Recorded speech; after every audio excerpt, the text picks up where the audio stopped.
menyesali menyesali serta merasa sedih. Kenapa kita harus menyesal, merasa sedih ketika kita melakukan dosa, dan kita bertaubat? Karena itu sebagai bukti penyesalan kita sesungguhnya kepada Allah. Kita benar-benar luluh, kita benar-benar tunduk di hadapan Allah Subhanahu wa taala, serta kita marah kepada hawa nafsu kita sendiri.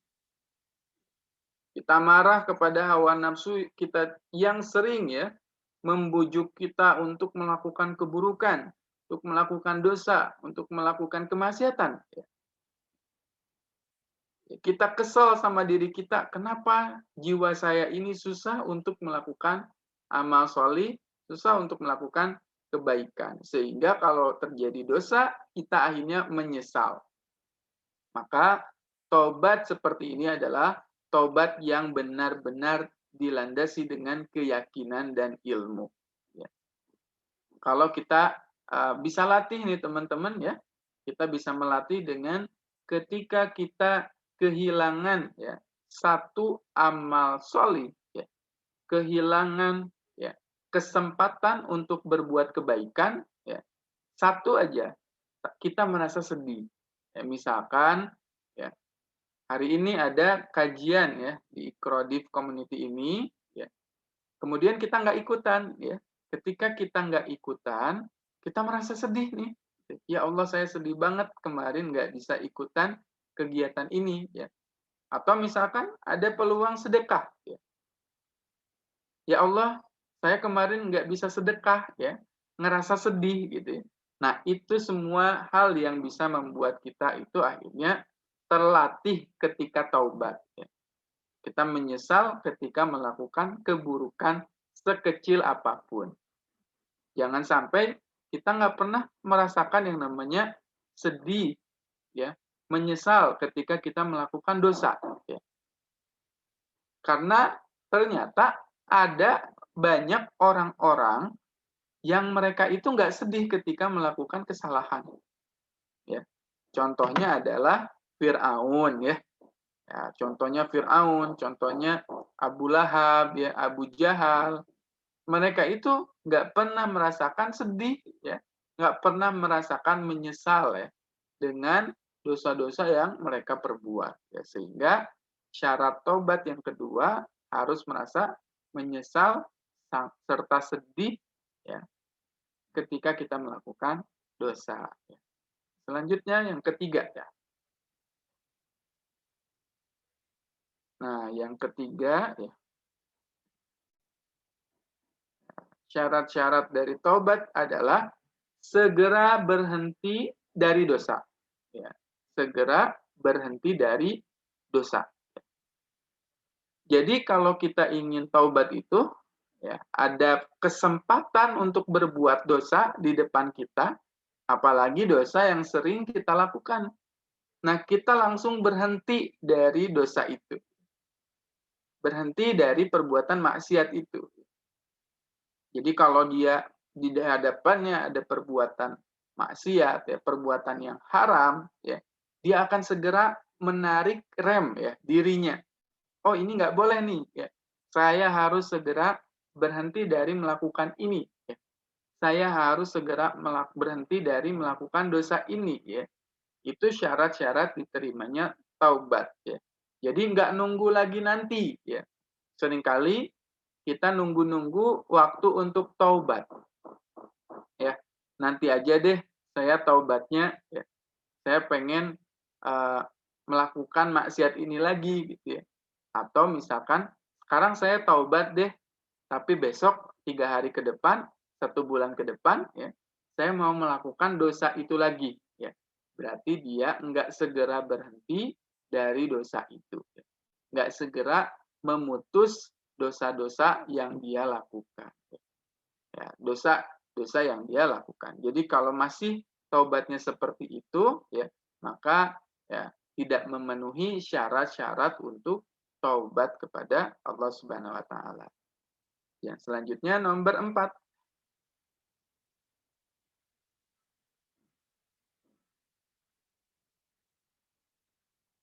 Ya, nomor 4 ya.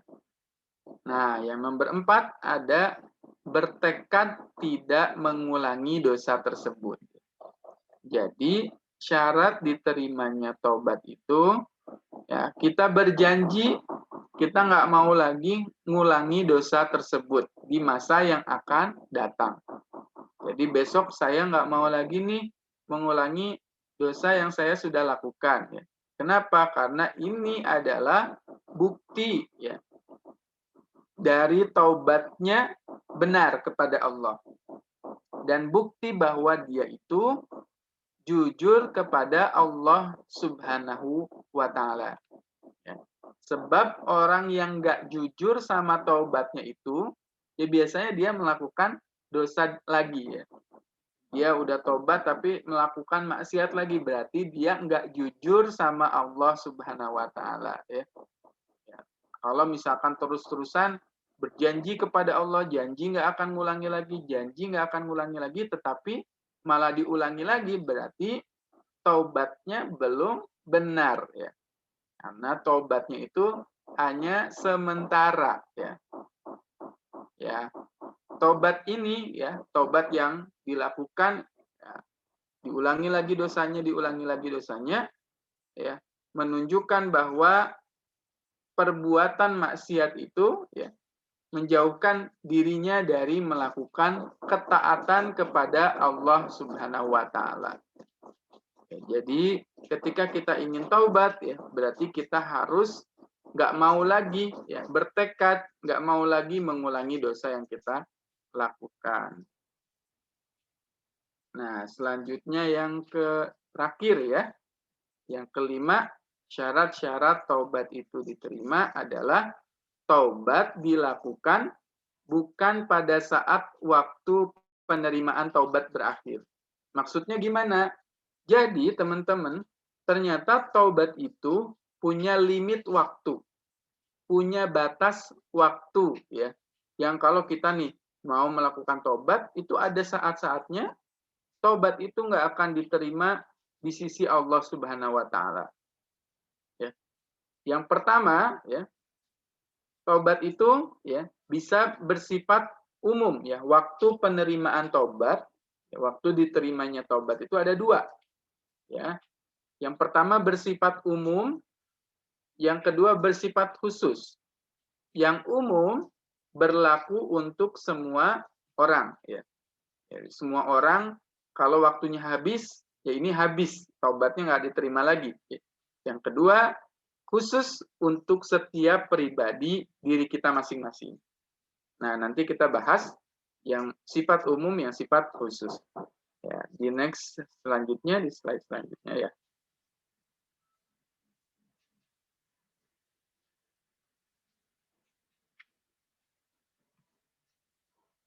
Nah, ini yang bersifat umum ya.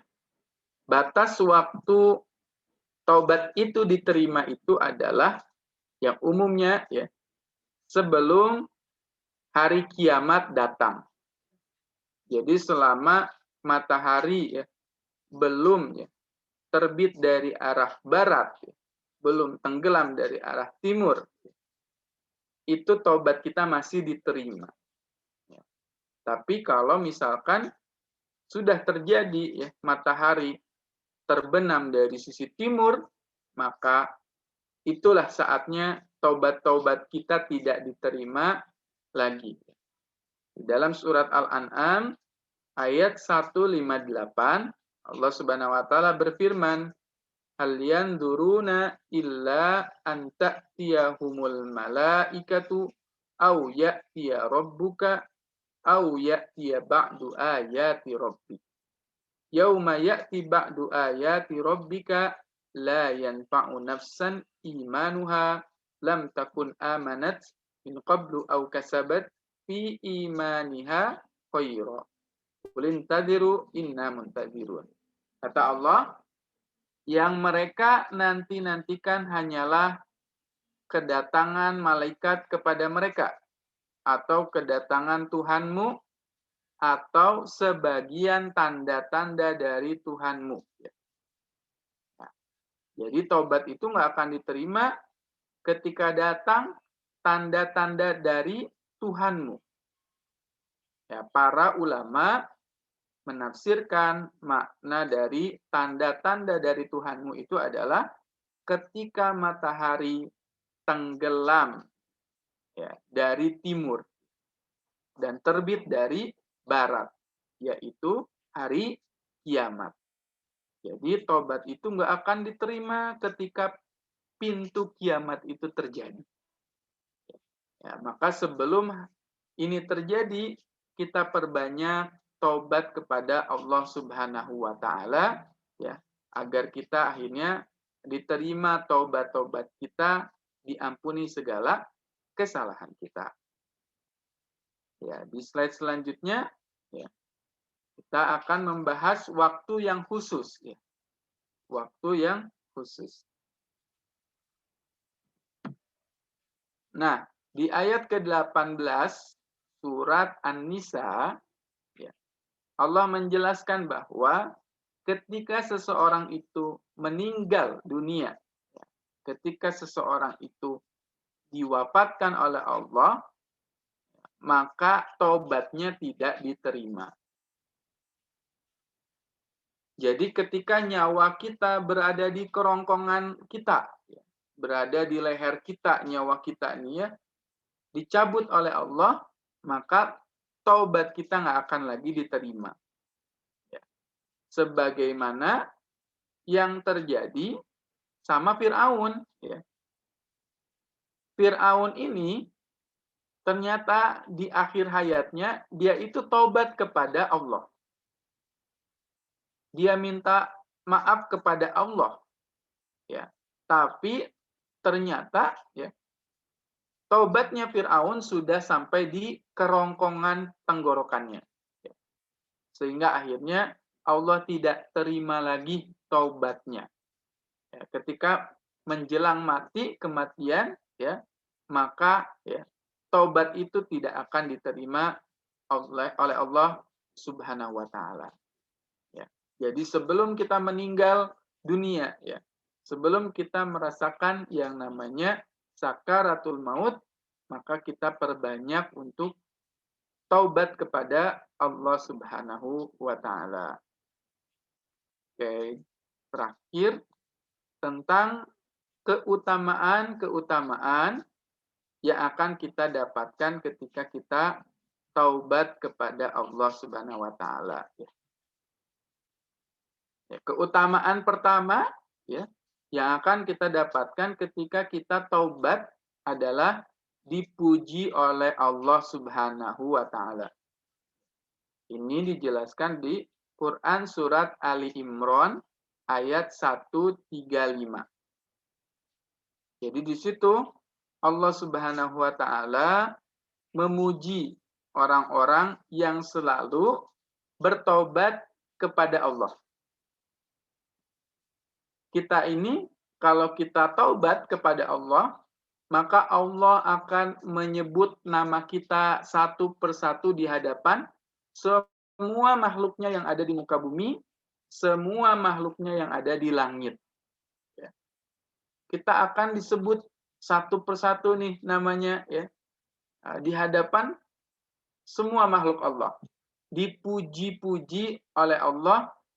Ya, wahai para hambaku, kata Allah, si fulan ya, sedang melakukan taubat kepadaku.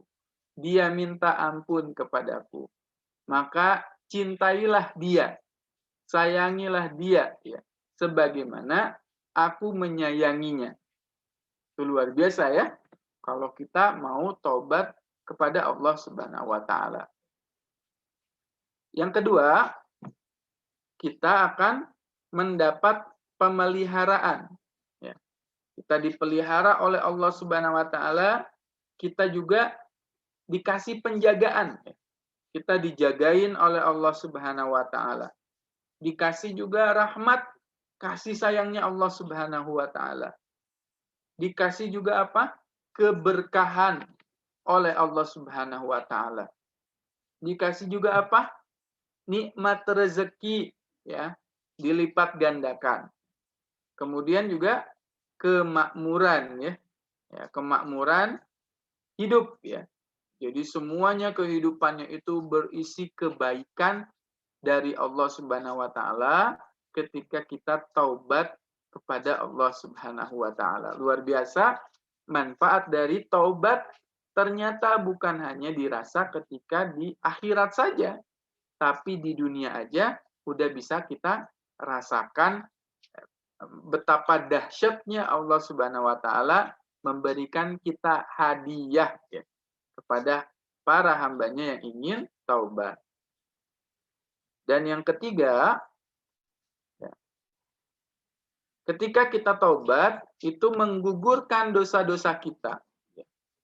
Karena dosa-dosa itu ibarat ya, beban berat yang kita pikul di belakang punggung kita. Ya. Kita bawa kemana-mana nih. Kita misalkan pergi ke satu tempat, bawa tas yang isinya 5 kilo misalkan ya, bawa tas yang isinya berat banget ya, maka itu sebenarnya dosa-dosa kita itu seperti itu ya. Bahkan di dalam Al-Qur'an sendiri Allah sebutkan bahwa dosa itu punya sifat seperti gunung ya. Seperti gunung. Wala taziru waziratu wizra ukhra. Ya. Dosa itu diibaratkan oleh Allah seperti gunung-gunung ya. Jadi kebayang nggak teman-teman, kita ngebawa gunung yang sebesar itu kemana-mana. Akhirnya, untuk meringankan beban itu, ya, kita harus taubat kepada Allah. Ya. Ya, nggak mungkin kita bawa-bawa beban yang berat itu dalam kehidupan kita. Ya, supaya diringanin, akhirnya kita minta taubat kepada Allah supaya dosa-dosa beban-beban berat itu dihapuskan oleh Allah Subhanahu wa taala. Selanjutnya adalah pintu rezeki. Dosa ketika kita diminta ampun, diampuni oleh Allah, maka akan berbuah menjadi rezeki. Pintu rezeki, kelancaran dalam kehidupan gitu ya. Kemudian juga bahkan taubat itu bisa menjadi sebab suburnya ya, makmurnya suatu negeri ya. Berkah ya, ada keberkahan, ada kebaikan. Taubat juga bisa membuat keturunan yang banyak ya. Bisa punya banyak anak, banyak keturunan ya. Udah punya anak yang banyak, juga mulia ya di sisi Allah Subhanahu wa taala. Nah, ini dijelaskan oleh Allah Subhanahu wa taala di dalam Quran surat Nuh ayat 10 sampai 12. Jadi teman-teman, yuk kita biasakan diri kita untuk memperbanyak taubat kepada Allah seminimal-minimalnya dengan memperbanyak istighfar ya. Minta ampun kepada Allah dengan ucapan astagfirullahaladzim, astagfirullahaladzim ya, minimal 100 kali sehari ya. Kita minta ampun kepada Allah. Sebab Rasulullah Shallallahu alaihi wasallam itu juga selalu meminta ampun kepada Allah setiap hari minimal 70 kali itu. Ya, itu Rasul ya. Padahal Rasulullah SAW tapi masih terus minta ampun, minta taubat kepada Allah. Apalagi kita semua yang punya banyak dosa, yang punya banyak kesalahan, yang punya banyak kekurangan. Makanya kita harus banyak mengucapkan taubat dengan kalimat minimal istighfar kepada Allah Subhanahu wa taala. Ya, wallahu a'lam bishawab. Saya kembalikan lagi ke moderator. Barangkali ada yang kita bisa diskusikan atau kita bisa gali.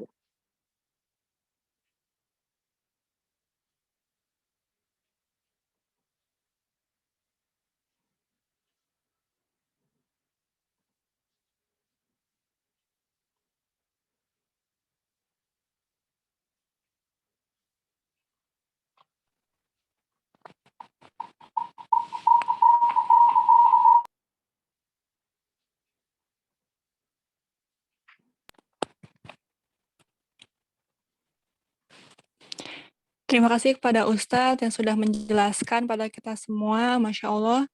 Gimana teman-teman semua, mungkin baru terpahamkan ya mengenai taubat. Selanjutnya mungkin teman-teman semua ada yang mau memberikan pertanyaan, silahkan bisa lewat kolom komentar atau bisa videonya dibuka, silahkan. Kita akan bacakan dulu yang lewat kolom chat ya.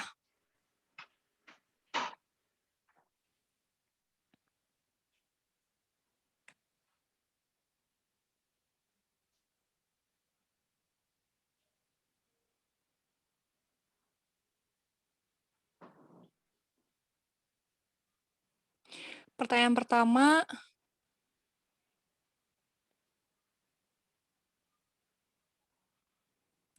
ada dari namanya Dandi.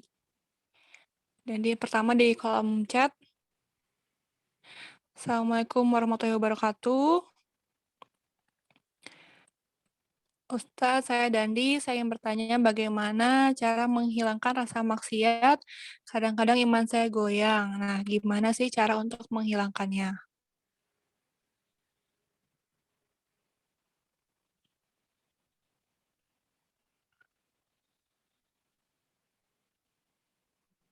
Oh iya, dari Kak Dandi ya.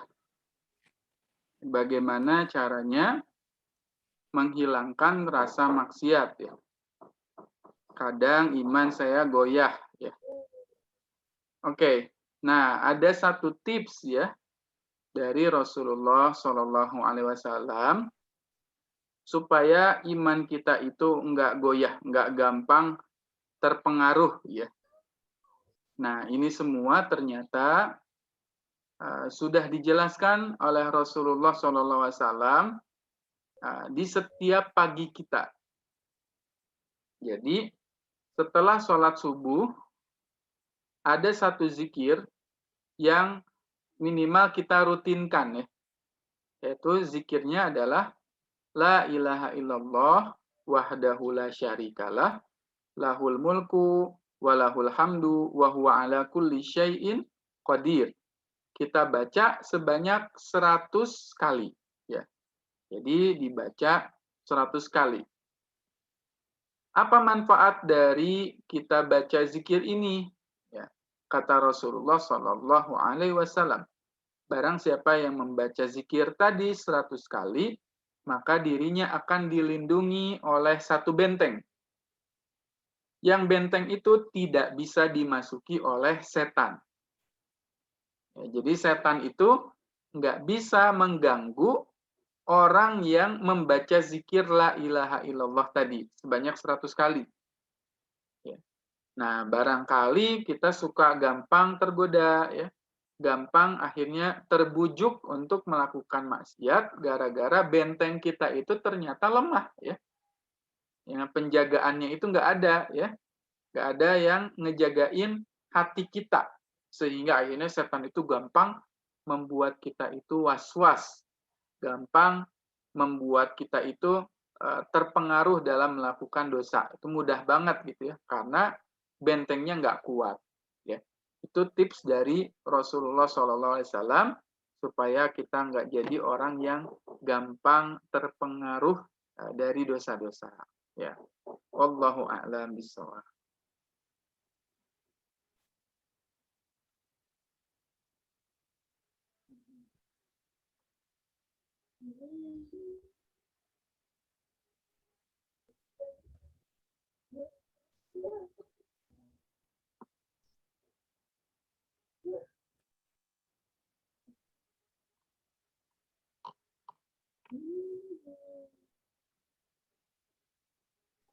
Terima kasih pada Ustadz Wildan. Selanjutnya,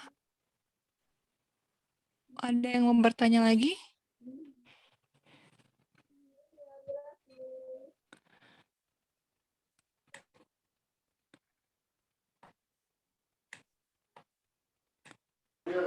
Maaf tadi yang kedua belum dibacain ya Teh. Pertanyaan dari saya ada 2 tadi. Yang dari Dito Chandra di kolom komentar. Gimana caranya menghapus dosa yang benar? Seperti itu Ustadz.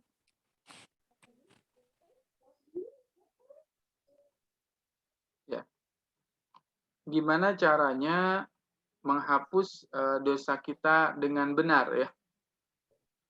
Ketika kita ingin menghapus dosa kita dengan benar, maka jawaban dari Quran adalah idfa billati hiya ahsan. Tolaklah perbuatan buruk itu, kemaksiatan itu dengan kebaikan. Akhirnya ketika kita sudah melakukan satu dosa, ya, maka kita harus menutupi dosa itu dengan kebaikan yang kita lakukan. Ya, semakin hari semakin banyak kebaikan yang kita lakukan daripada keburukan yang kita lakukan. Ya, jadi ada satu kafarat ya, ada satu semacam penggugur dosa ya ketika kita melakukan satu kebaikan. Karena hakikatnya satu kebaikan itu akan melahirkan kebaikan yang lain. Ya. Satu amal solih akan melahirkan amal solih yang lain. Begitu pula dengan dosa dan kemaksiatan yang kita lakukan. Kalau kita sekalinya berbuat dosa, itu pasti akan diiringi dengan dosa yang lain. Ya. Maka untuk memutus dosa itu, kita harus melakukan ketaatan, kebaikan, amal solih kepada Allah Subhanahu wa Ta'ala. Jadi ingat-ingat rumusannya, ketika kita melakukan dosa, jangan putus asa ya. Jangan merasa saya kayaknya nggak akan diampuni oleh Allah deh gitu ya. Saya kayaknya nggak akan diterima taubatnya. Nah ini adalah putus asa yang disebabkan dari setan. Jadi salah satu tipu daya terbesar dari setan adalah membuat kita merasa bahwa taubat yang kita lakukan itu nggak akan diterima sama Allah. Makanya dalam Quran disebutkan, La tayasu mir rauhillah. Janganlah kamu putus asa dari rahmat Allah. Sesungguhnya, ya, siapa yang berputus asa dari rahmat Allah, maka dia telah kafir. Ya. Maka dia telah kafir, kata Allah. Itu gara-gara kita putus asa dari rahmatnya Allah Subhanahu wa Ta'ala. Jadi penting selalu husnuzon, baik sangka, positive thinking kepada Allah Subhanahu wa Ta'ala ketika kita taubat. Insya Allah Allah akan mengampuni dosa kita dan menerima taubat kita. Begitu. Wallahu a'lam bishawab.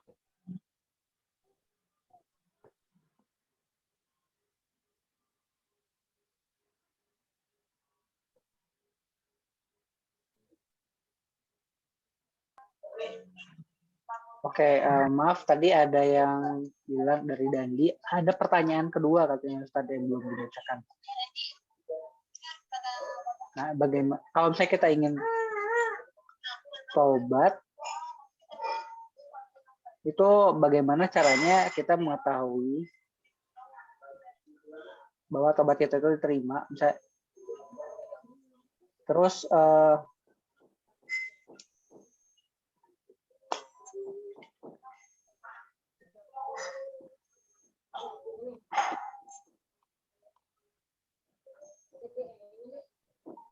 ya, dari Dandi ya. Pertanyaan keduanya, ya ada satu kisah ya di mana seorang pembunuh yang dia sudah membunuh sampai 100 orang ya. Di akhir hayatnya akhirnya taubatnya diterima oleh Allah Subhanahu wa Ta'ala. Kalau kita baca kisah ini, ya ini kisah dari hadis ya dari Rasulullah SAW. Teman-teman, ya, ternyata kalau kita perhatikan, ya, sedikit sekali kejadian seperti ini. Ya. Sedikit sekali kejadian ketika di akhir hayat taubat, ya, kemudian diterima oleh Allah Subhanahu wa Ta'ala. Ya. Yang harus kita upayakan adalah selalu memperbanyak taubat di dalam kegiatan kita sehari-hari. Karena jangan sampai ketika kematian itu datang, baru kita taubat. Ya. Mending kalau ternyata kita itu taubat ya. Kalau ternyata kita tidak diberikan kesempatan oleh Allah taubat ya, maka rugilah dan celakalah diri kita. Jadi dari kajian ini kita harus menjadi pribadi-pribadi yang senang taubat kepada Allah Subhanahu wa taala ya.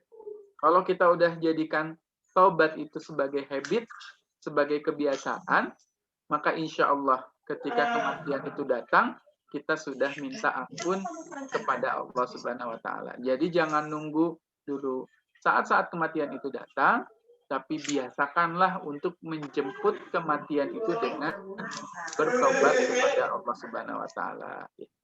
Itu ya Kak Dandi Nugroho. Wallahu a'lam bishawab.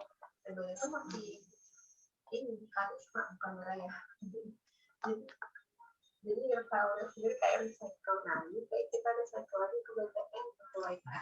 Oke. Untuk pertanyaan selanjutnya, ada pertanyaan lagi dari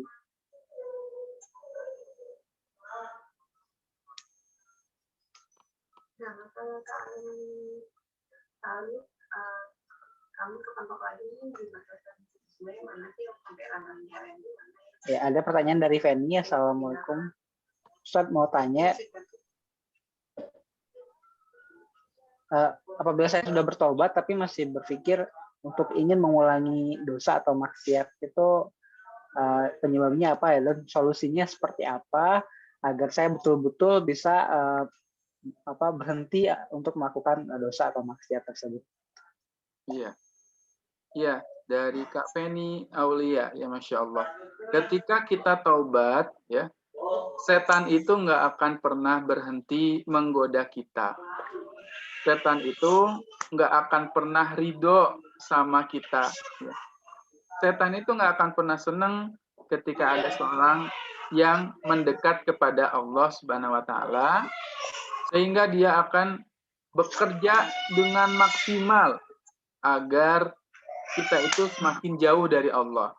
Apalagi buat orang-orang yang ya mau taubat ya, maka didatangkanlah tipu daya, was-was, godaan-godaan, bisikan-bisikan supaya kita mau melakukan dosa-dosa yang pernah kita lakukan sebelumnya. Ada semacam panggilan lagi ke belakang bahwa kita itu pernah melakukan dosa itu, gitu ya. Akhirnya kita pengen coba lagi, ya.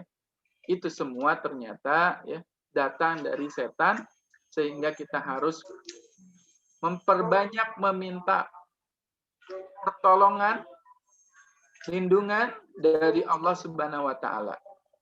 Makanya ya ada perintah untuk sering-sering juga membaca ta'awuz ya. Ada kalimat yang kita sudah hafal, a'udzu billahi minasyaitonir rajim. Aku berlindung kepada Allah ya dari godaan setan yang terkutuk. Ya. Kita minta perlindungan kepada Allah Subhanahu wa taala dari setan. Fasta'in billahi minasyaitonir rajim, kata Allah. Maka berta'awuzlah, minta perlindunganlah dari setan yang terkutuk. Atau juga kita bisa siasati dengan baca surat An-Nas. Ya. An-Nas kita baca 3 kali. Ya. Saat ada godaan-godaan ingin melakukan maksiat yang pernah kita lakukan, itu baca surat An-Nas. Atau juga bisa membaca surat Ayatul Kursi. Jadi baca ayat kursi 1 kali. Ya. Allahu la ilaha illa huwal hayyul qayyum. Dan seterusnya. Ya, karena kata Rasulullah SAW, siapa yang baca ayat kursi juga, dia nggak akan tergoda oleh setan. Ya. Setan nggak bisa mengganggu orang yang baca ayat kursi. Ya, itu harus dibanyakin berarti ya. Zikir-zikir. Ya. Pengingat-pengingat supaya kita akhirnya bisa membentengi diri kita dari godaan setan itu. Ya, wallahu a'lam bishawab, Kak Fen ya.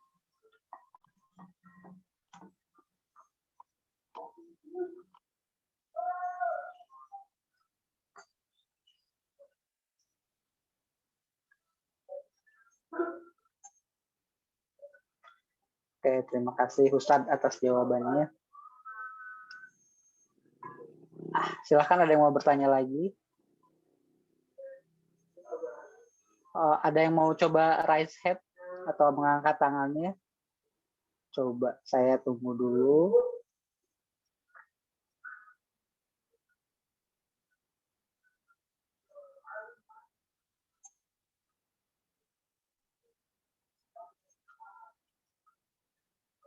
Oke. Ada yang bertanya, katanya Ustadz, setelah bertobat, selain untuk sholat 5 waktu, apakah bisa dengan cara sholat yang lain seperti sholat tahajud, itu bisa menguatkan kita untuk terus bertobat? Gitu. Ya. Silakan Ustadz.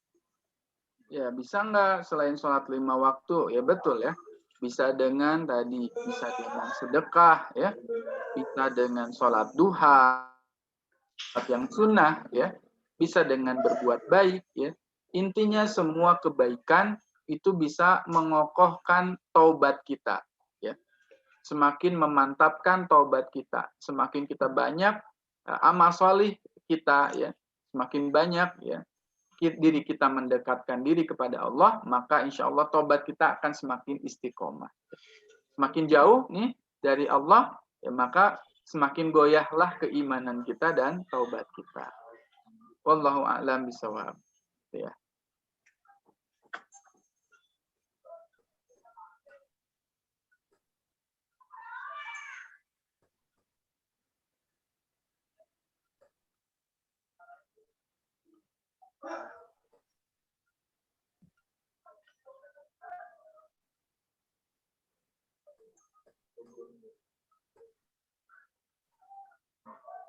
Ya, kita tunggu.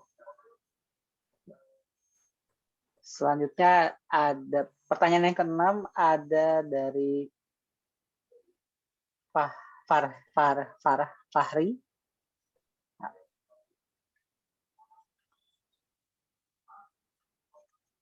Ya, ketika kita sudah melakukan dosa besar tapi kita nggak sadar, itu perhitungannya bagaimana, Ustaz? Ya, ketika kita sudah melakukan satu dosa, ya, terutama dosa besar, dan kita nggak tahu atau kita nggak sadar, maka selama kita tidak sadar dan tidak tahu itu tidak akan dihukum oleh Allah Subhanahu Wa Taala. Ya, kita belum tahu nih bahwa ini adalah dosa besar, maka Allah tidak akan menghukum kita. Ya. Karena Allah tidak akan menghukum orang yang tidak tahu dan lupa. Ya. Selama kita tidak tahu dan lupa, ternyata kita melakukan hal ini karena lupa. Nah, maka insya Allah Allah tidak akan menghukum itu. Tapi ketika kita sudah tahu, ya, tentang suatu hukum, ya, bahwa ini adalah dosa, lalu kita amalkan, ya, kita melakukan itu, maka kita otomatis kena impact-nya, ya, kena balasan dari Allah Subhanahu Wa Taala, dihukum sebagai dosa. Tapi kalau nggak tahu, insya Allah Allah akan mengampuni dosa-dosa kita. Begitu, ya. Wallahu a'lam bishawab.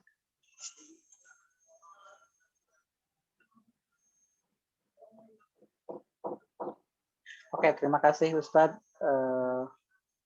Ada lagi yang mau bertanya, pertanyaan ke-7 ya ini, dari Siti. Assalamualaikum warahmatullahi wabarakatuh. Saya pernah sekitar tahun 2020 tuh saya merasa sangat sedih karena ada permasalahan sama laki-laki, karena ditinggal sama laki-laki. Jadi seperti saya merasa seperti sangat-sangat terpuruk, Ustadz, katanya. Dan itu merasa berdosa gitu. Ya. Ketika kita ditinggalkan oleh seseorang gitu, ya, kadang kita merasa sedih. Padahal bisa jadi itu adalah jawaban dari doa-doa kita, ya. Jawaban dari permintaan kita kepada Allah, ya. Wasrif anna, ya. Ya Allah, jauhkanlah orang-orang yang berniat buruk kepada saya. Jadi ketika kita berpisah dengan orang lain, barangkali memang ada kebaikan yang Allah inginkan kepada kita. Ada kebaikan yang Allah inginkan dari berpisahnya kita dengan orang tersebut. Maka berbahagialah terhadap segala ketetapan takdir Allah. Barang siapa yang berbahagia dengan takdir Allah, ridho dengan takdir Allah, maka dia akan mendapatkan kepuasan hati, kelapangan hati, ketenangan hati ketika dia ridho sama semua takdir Allah Subhanahu wa taala. Begitu. Wallahu a'lam bishawab. Kak Siti Umayyah.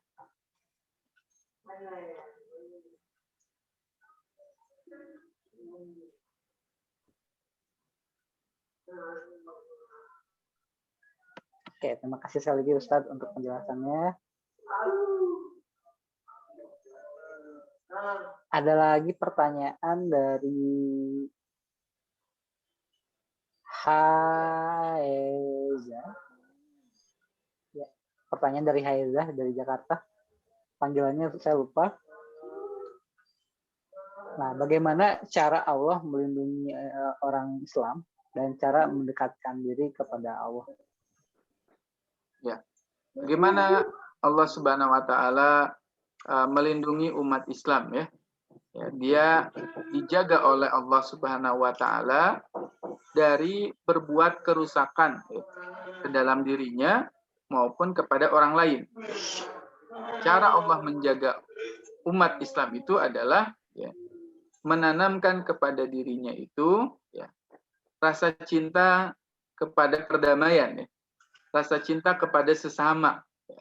Kalau dia sudah dilindungi oleh Allah Subhanahu Wa Taala, dia tidak akan menzolimi saudara-saudara yang lain. Dan bagaimana cara mendekati Allah Subhanahu Wa Taala? Sahabat-sahabat semua, setiap amal soleh yang kita lakukan sekecil apapun, maka itu adalah jalan untuk mendekatkan diri kepada Allah Subhanahu wa taala. Setiap bacaan tasbih kita itu adalah mendekatkan diri kita kepada Allah. Setiap ya, perbuatan baik kita itu adalah cara mendekatkan diri kepada Allah. Semua amal-amal soleh sekecil apapun adalah cara untuk mendekatkan diri kita kepada Allah Subhanahu wa taala. Maka jangan pernah remehkan amal kecil itu, karena bisa jadi dengan amalan kecil itu ya Allah yang memberikan kepada kita ampunannya. Pernah baca satu hadis ya, disebutkan bahwa ada orang yang menyingkirkan duri dari jalan. Jadi ada ranting pohon yang jatuh di jalan, kemudian kita singkirkan agar tidak membahayakan orang, maka itu bisa berbuah menjadi amal soleh yang nggak pernah berhenti berbuah pahala. Ya. Amal soleh yang nggak akan terputus-putus, ya, disebut dengan sedekah jariyah, amal jariyah, ya, karena menyingkirkan satu duri yang kecil saja bisa mendatangkan kecintaan Allah Subhanahu wa taala. Jadi, cara mendekati Allah dengan bersemangat untuk melakukan amal kecil maupun yang besar ya. Yang kecil aja dilakuin gitu ya, apalagi yang besar insyaallah. Wallahu a'lam bishawab.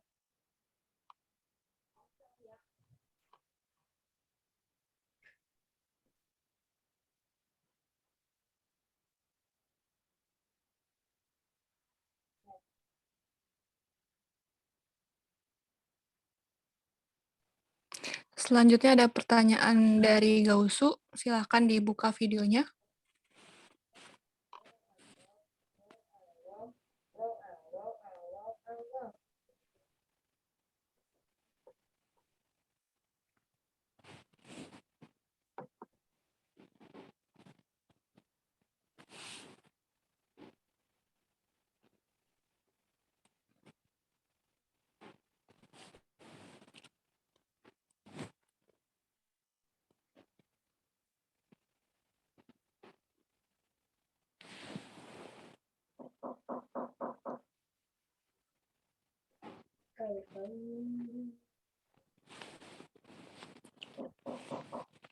Mohon maaf untuk Gausu sudah keluar nampaknya. Selanjutnya ada pertanyaan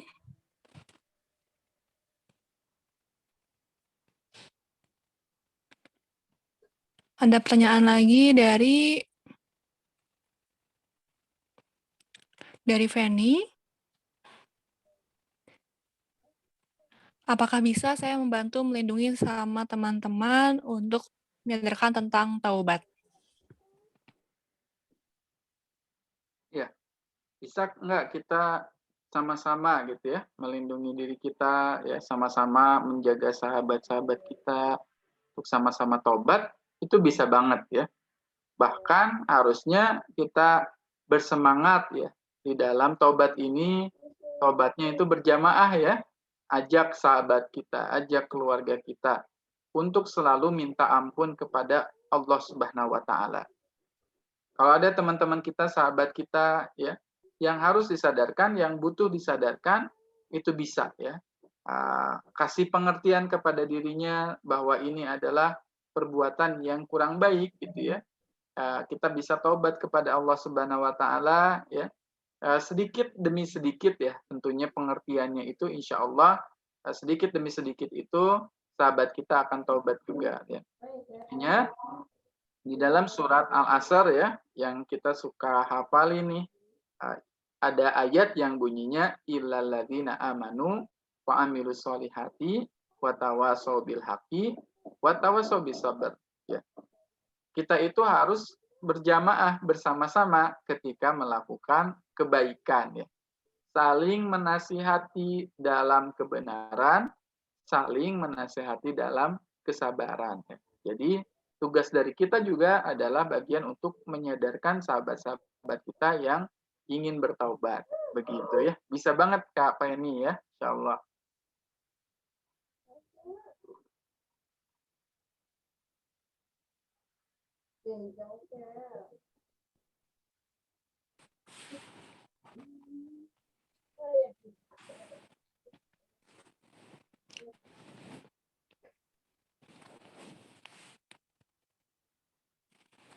Oke, terima kasih Ustadz. Ada yang mau tanya lagi dari yang namanya Fahrul. Assalamualaikum, izin bertanya.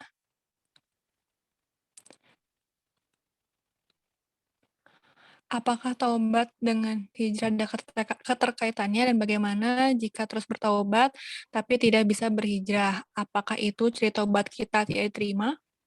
Ya. Ciri taubat kita diterima itu adalah ya, semakin baiknya diri kita. Hijrah itu bukan semata-mata tentang bagaimana cara kita merubah penampilan kita gitu ya. Tapi hijrah itu bagaimana membuat diri kita itu semakin bersemangat dalam melakukan ketaatan kepada Allah. Dan ciri taubat itu diterima kalau semakin hari kita semakin baik. Tapi kalau semakin hari kita semakin jauh dari Allah setelah taubat kita, atau bahkan setelah taubat malah mengulangi maksiat yang kita lakukan, dosa-dosa yang kita lakukan, berarti taubatnya itu indikatornya tidak diterima oleh Allah Subhanahu wa taala. Jadi simpel sekali ya. Kalau kita ingin tahu taubat kita diterima, bersemangat nggak kita melakukan kebaikan? Kalau semangat dalam melakukan kebaikan, maka insya Allah taubatnya itu diterima di sisi Allah Subhanahu wa taala. Gimana caranya supaya bersemangat dalam melakukan kebaikan ya? Ya, salah satunya dengan mengikuti forum kayak gini ya, kajian-kajian ilmu ya, yang dimana kita akhirnya bisa mendapatkan berbagai macam insight baru ya, nasihat-nasihat baru ya, sehingga kita akhirnya selalu merasa bersemangat ya, karena kita itu harus tadi saling menasehati dalam kebaikan gitu ya. Gak bisa kita sendirian terus ya, karena kalau kita sendirian itu biasanya lebih mudah untuk digoda setannya. Wallahu a'lam bishawab.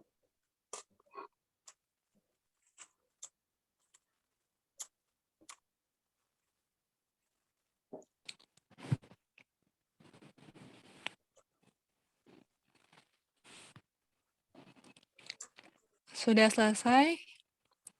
Oke. Ada pertanyaan lagi, terakhir mungkin ya, nggak apa-apa? Terakhir, Ustadz. Boleh, boleh.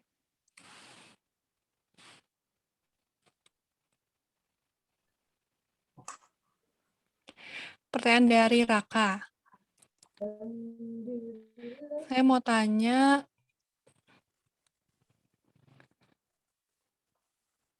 kenapa Allah ketika disuruh kembali bertobat?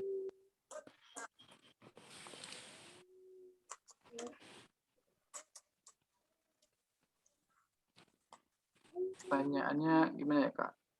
Kalian, Kak, Kakak.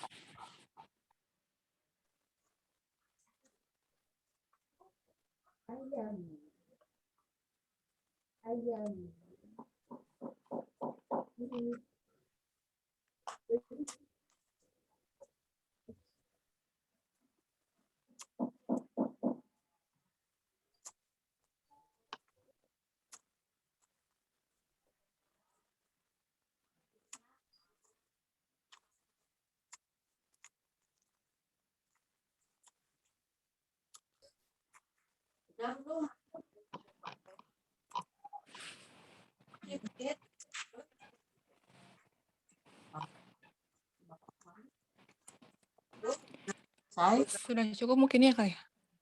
Terima kasih kepada Ustadz yang sudah menjelaskan di kajian hari ini. Semoga Allah memberikan keberkahan dan manfaat untuk kita semua. Amin.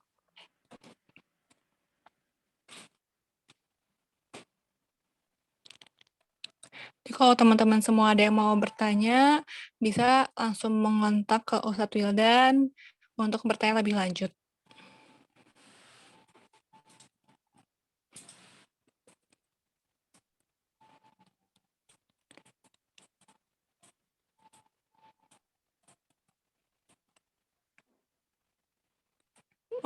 Mungkin sekarang terakhir, sekali lagi terima kasih kepada Ustadz. Dan sekarang mungkin kita berdoa bersama terlebih dahulu.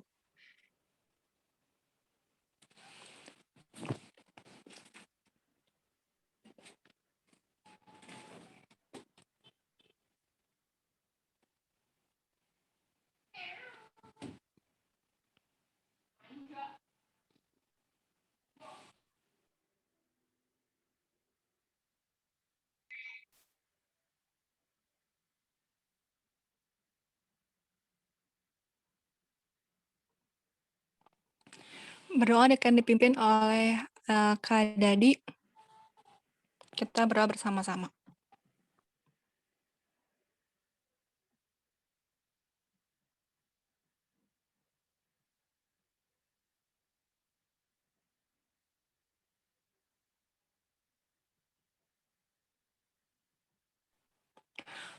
Alhamdulillah, tadi penjelasan dari Ustadz sudah selesai. Semoga bisa paham semuanya. Insya Allah kita bertemu lagi di pertemuan berikutnya. Dan semoga Allah merahmati kita semua. Mohon maaf ya, waktu yang terbatas, jadi kita tutup sama-sama.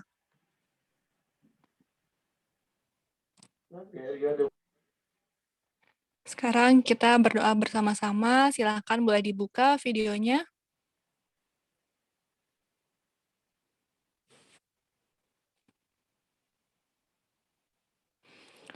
Mohon maaf Pak Dadi, videonya freeze ya.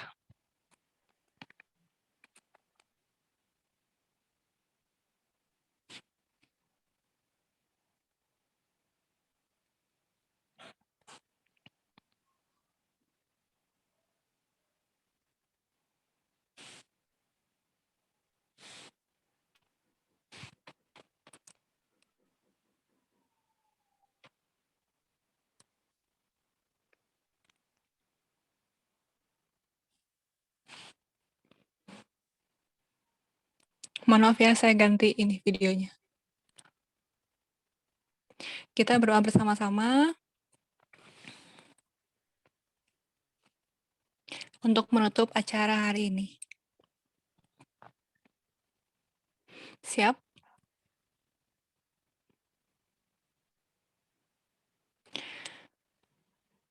Sama-sama ya. ikuti. Bismillahirrahmanirrahim. Bismillahirrahmanirrahim. Subhanallah. Subhanallah. Alhamdulillah. Alhamdulillah. Asyhadu an la ilaha illallah. Asyhadu an la ilaha illallah. Astagfirullah. Astaghfirullah Astaghfirullah wa atubu ilaih. wa atubu ilaih. Amin. Wassalamualaikum warahmatullahi wabarakatuh. Waalaikumsalam warahmatullahi wabarakatuh.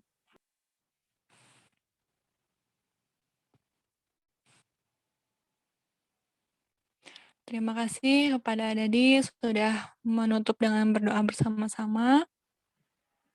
Sekarang kita lanjut foto bersama. Jadi untuk teman-teman jangan dulu keluar.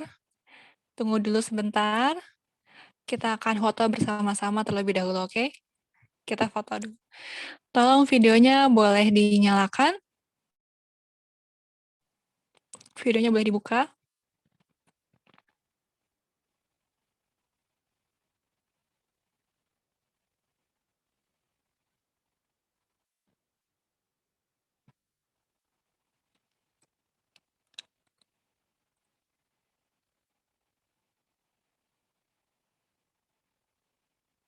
Siap?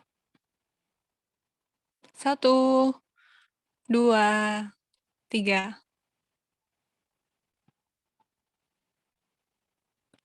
Sekali lagi ya. 1, 2, 3.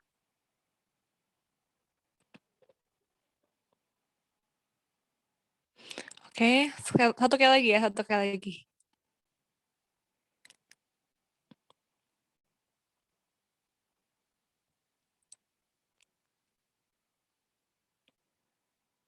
Oke, sudah. Terima kasih untuk teman-teman semua. Semoga Allah memberikan keberkahan buat kita semua, memberikan manfaat dari acara ini. Assalamualaikum warahmatullahi wabarakatuh. Warahmatullahi wabarakatuh. Terima kasih untuk Ustadz. Jika ingin meninggalkan ruang Zoom, dipersilakan.